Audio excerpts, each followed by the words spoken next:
नमस्कार। किताब, किस्से और कहानियों में आपका फिर स्वागत है। आज हम बात करेंगे 1970 में छपी एक किताब की जिसने पूरी दुनिया को हिला दिया। इस किताब का नाम है फ्यूचर शॉक। फ्यूचर शॉक के लेखक एल्विन टॉफलर हैं। एल्विन और उनकी पत्नी हेडी टॉफलर, ये लोग 50 के दशक में पले बढ़े अमरीकी हैं जिनको कि the best generation in America कहा जाता है, द सुपर जनरेशन।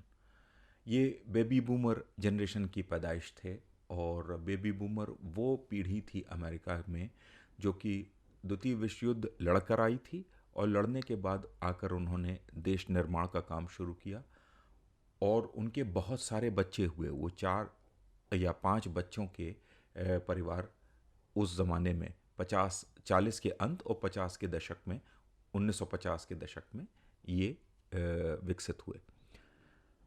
तो एल्विन और हेडी उसी दौर की पैदाइश हैं और इन लोगों ने भी बड़ा खूबसूरत जीवन जिया। पहले तो ये एक फैक्ट्री में काम करने गए। फैक्ट्री में काम करने के बाद इन्होंने और पढ़ाइयाँ करी। ये पत्रकार भी रहे कुछ समय।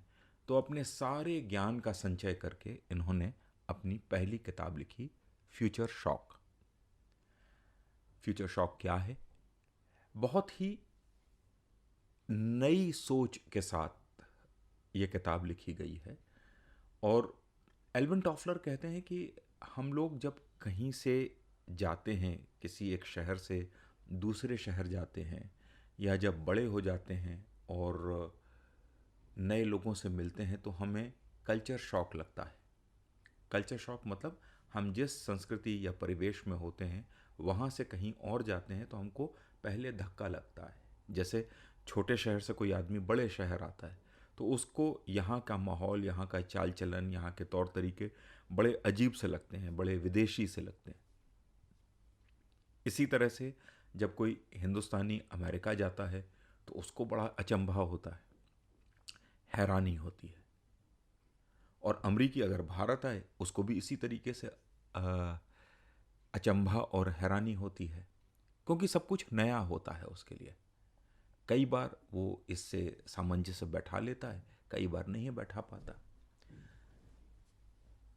ज़्यादातर लोग बदलाव से सामंजस्य नहीं बैठा पाते। तो इसी विचार को आगे बढ़ाकर एल्विन टॉफलर कहते हैं कि भविष्य हमारे जीवन में जिस गति से आना चाहिए था उससे कहीं ज़्यादा गति से आ गया। इसीलिए उन्होंने उसका नाम दिया फ्यूचर शॉक, मतलब भविष्य का झटका। भविष्य एक नवीनता के साथ इतनी तेज़ी से हमारे जीवन में आ गया कि हम उसके लिए तैयार ही नहीं हैं। जैसे अचानक किसी परिवार में टेलीविज़न आ गया, अचानक हम लोगों को आज इंटरनेट मिल गया, अचानक तमाम चीज़ें हुई जिन्होंने हमारे सोचने के, समझने के, काम करने के तरीक़ों को बदल दिया है। इसकी बात, ये जो आज हम झेल रहे हैं या आज जिस चीज़ का हम सामना कर रहे हैं 21वीं शताब्दी में, 2020, 21, 22, 23 में हम जिन बातों से जूझ रहे हैं, इनकी बात एल्विन टॉफलर ने आज से 53 साल पहले 1970 में कर दी थी। और पूरे 70 के दशक में उन्होंने इसी चीज़ पर शोध किया, तमाम किस्से कहानियाँ जुटाए। लेकिन मूलभूत जो बात उन्होंने अपनी पहली किताब में कही है, जिसका नाम फ्यूचर शॉक है, उसमें यही कहा कि एक समय था जब पीढ़ी दर पीढ़ी कोई बदलाव नहीं आता था। तब उम्र की इज्जत होती थी क्योंकि उम्रदार लोगों के पास ही अनुभव होता था। लेकिन अब क्या है कि ज़रूरी नहीं है कि उम्रदार इंसान के पास अनुभव भी हो, क्योंकि टेक्नोलॉजी इतनी तेज़ी से बदल रही है और टेक्नोलॉजी के कारण काम करने के जो तरीके हैं वो भी इतनी तेज़ी से बदल रहे हैं कि अब सामंजस्य बैठाना और लगातार नई नई चीज़ें सीखना बड़ा मुश्किल होता जा रहा है। और इसके वो तमाम उदाहरण भी देते हैं। जैसे वो ये कहते हैं कि 50 और 60 के दशक में स्कैंडिनेवियाई देश यानी फिनलैंड, नॉर्वे, स्वीडन और डेनमार्क ये बहुत ही साफ सुथरे देश हुआ करते थे। यहाँ की भाषा एक थी, यहाँ के सब लोग जो थे श्वेत थे। लेकिन 1970 तक आते आते वहाँ पर क्या हुआ, अमेरिकी तौर तरीके पहुँचने लगे, अमेरिका की तरीके का उपभोक्तावाद पहुँचने लगा और अचानक इन देशों में भी प्लास्टिक और कागज़ की गंदगी काफ़ी बड़े पैमाने पर देखी जाने लगी। सिमिलरली उनका यह कहना है कि भारत में और चीन में लोग अपनी परंपरागत पोशाकें पहना करते थे। भारत में धोती कुर्ता होता था, चीन में अपनी तरीके का एक कोट और ढीली सी पैंट होती थी।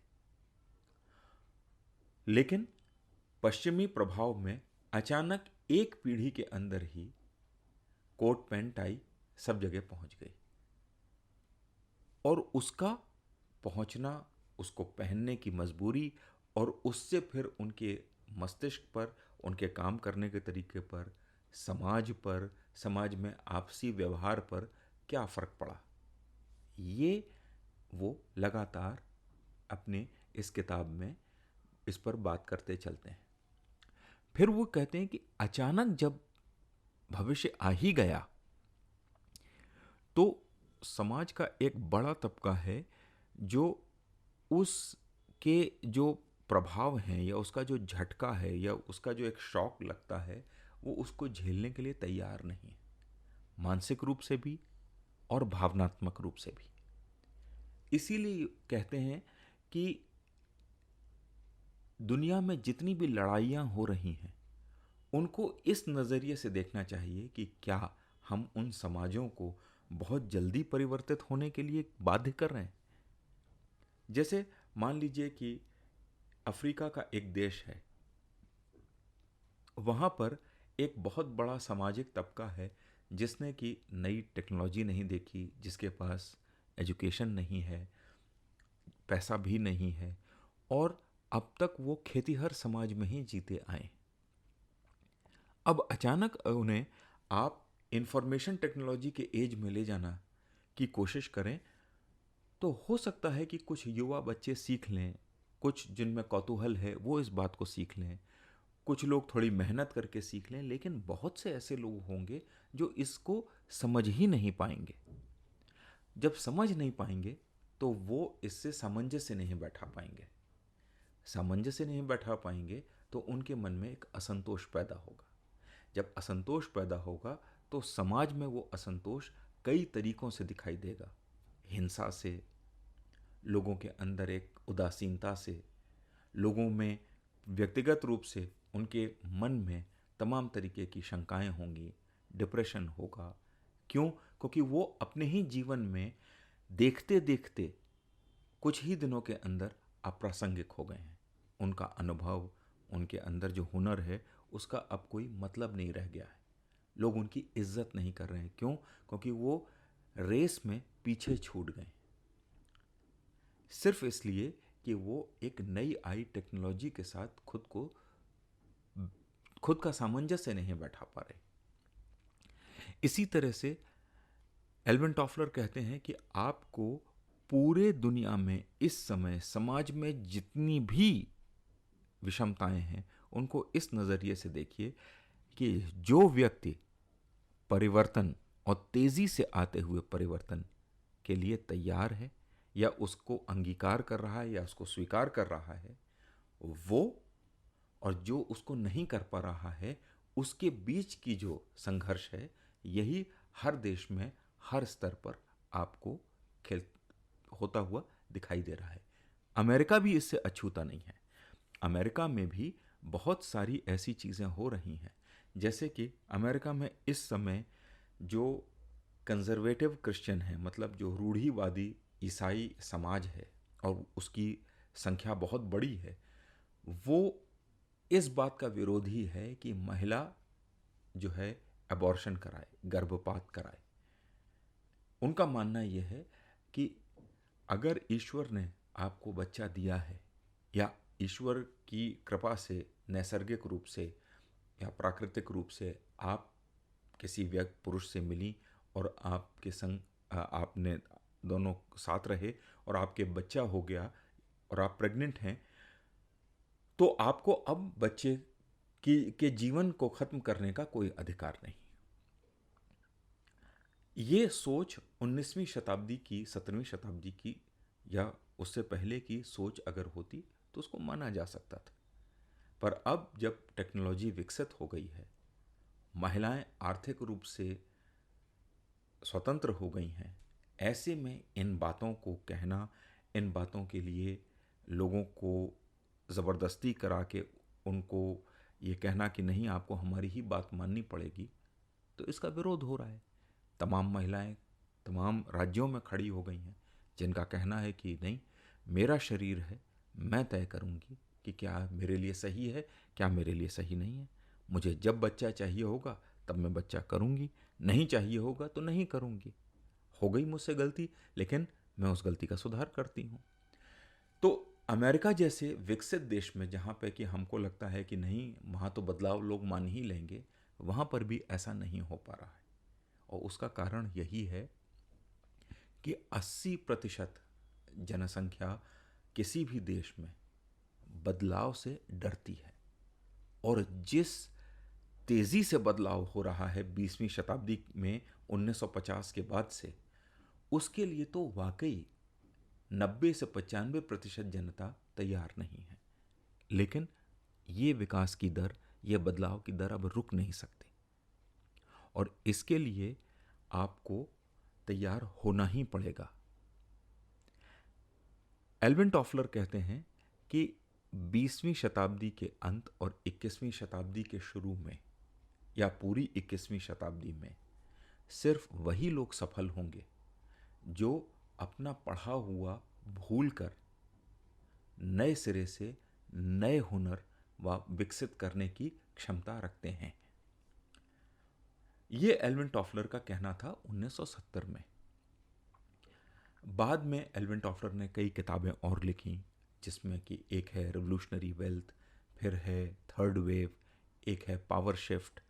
तो ये सारी फ्यूचर शॉक से जो उनका कथन था, फ्यूचर शॉक में उन्होंने जिस बात को कहा था उसी का और विस्तार है, और ज़्यादा विस्तार है, और उन पर हम लोग बाद में कभी चर्चा करेंगे। पर इस किताब को लेकर बहुत हंगामा हुआ, लेकिन लोगों की बात समझ में आ गई और एल्विन टॉफलर इसके बाद अपने समय के सबसे बड़े फ्यूचरोलॉजिस्ट बन गए। मतलब वो जो भविष्य के बारे में बात करता है, भविष्य वक्ता है, जो ये देख रहा है कि टेक्नोलॉजी कैसे आगे आने वाले समाज को बदलेगी, उस बात को वो आपको आज बता रहे हैं। इसके बाद उन्होंने और उनकी पत्नी हेडी टॉफलर ने मिलकर बहुत सारी किताबें लिखी। पहली 3 किताबें उनकी जो थीं, फ्यूचर शॉक, थर्ड वेव और पावर शिफ्ट, में एल्विन टॉफलर ने सिर्फ अपना नाम दिया।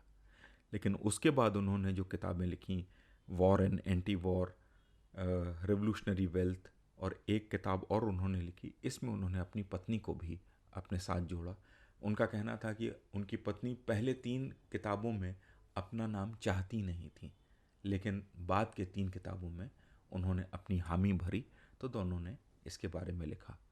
आज एल्विन टॉफलर हमारे बीच में नहीं है, और जब उनकी डेथ हुई तो उस समय तक उनका ये मानना था कि 21वीं शताब्दी को चीन ही डोमिनेट करेगा। उनका मानना था चीन का दबदबा रहेगा 21वीं शताब्दी में। ये बात उनकी कितनी सही है ये तो मैं नहीं जानता, लेकिन मेरा मानना यह है कि शायद एल्विन टॉफलर इस एक अपनी भविष्यवाणी में हो सकता है कि उतने खरे ना उतरें। इतना कहने के बावजूद मैं ये कहूँगा कि फ्यूचर शॉक किताब पढ़ने के बाद आपको ऐसी बहुत सारी चीज़ अपने आसपास, चाहे घर का निर्माण हो या किसी की नाराज़गी हो या परिवारों का गठन हो या पारिवारिक आपसी रिश्ते हों सरकार के काम हों, इनमें आपको ऐसा जो लगता है कि चारों तरफ एक अफरा तफरी फैली हुई है कि ये समाज अंत होने के रास्ते पर आगे बढ़ रहा है, अगर आप उस किताब को पढ़ लेंगे तो आपको लगेगा अच्छा अच्छा, ऐसा कुछ नहीं है। ये एक तरीके का बदलाव से डील करने का कोपिंग मैकेनिज्म है। जैसे वो एक छोटा सा उदाहरण देते हैं कि बहुत से लोग जब हर जीवन के पहलू में बदलाव आ रहा है तो वो क्या करते हैं कि वो कुछ जगह बदलाव को पूरी तरह रोक देते हैं ताकि उनके पास इतनी ऊर्जा बची रहे कि वो जीवन के कुछ और पहलुओं में बदलाव को स्वीकार कर सकें। जैसे कुछ लोग हैं जो कि नए नए जगहों पर जाके रहते हैं, नए दोस्त बनाते हैं, नए संबंध बनाते हैं और उनको तोड़ के फिर आगे बढ़ जाते हैं, लेकिन वो अपने कपड़े, अपनी पर्सनल सामान, अपना अटैची, अपना ब्रीफ केस, अपनी कलम, जूते, इनको नहीं बदलते क्योंकि ये उनके लिए उनका कंफर्ट जोन है। तो हर आदमी अपना अपना कंफर्ट जोन घूमता है। कुछ लोग ऐसे हैं जो कि कपड़े, फर्नीचर, घर सब बदलते रहते हैं, लेकिन उनके संबंध नहीं बदलते क्योंकि संबंध का वो हिस्सा है जो उन्होंने अपना कंफर्ट जोन बना के प्रस्तुत किया है। तो एल्विन टॉफलर ये कहते हैं कि हर व्यक्ति को इस ऐसे दौर में जहां हर चीज़ परिवर्तन के दौर से गुजर रही है और बहुत तेज़ी से वहां बदलाव हो रहा है, उसको एक दिन शांति से बैठ के ये सोचना है कि अपने जीवन के किन हिस्सों में वो परिवर्तन को स्वीकार करना चाहता है और किन इलाकों में वो अपने उस परिवर्तन की गति को धीमी कर सकता है और कौन सी ऐसी चीज़ें हैं जहां वो परिवर्तन के दरवाज़ों को अपने जीवन के दौरान बंद करके रख सकता है, क्योंकि उस बची हुई ऊर्जा से वो अपने आगे आने वाले परिवर्तन को झेल सकेगा, अपने आप को उसके लिए ढाल सकेगा। किताब पढ़िए, आपको बहुत मज़ा आएगा, तमाम नए आपके सोच के दरवाजे खुलेंगे और आप अपनी वर्तमान ज़िंदगी को समझने का एक नया नज़रिया लेंगे। तो आज के लिए इतना ही। आगे अगले हफ्ते फिर मिलेंगे किसी नई किताब के साथ। तब तक के लिए नमस्कार।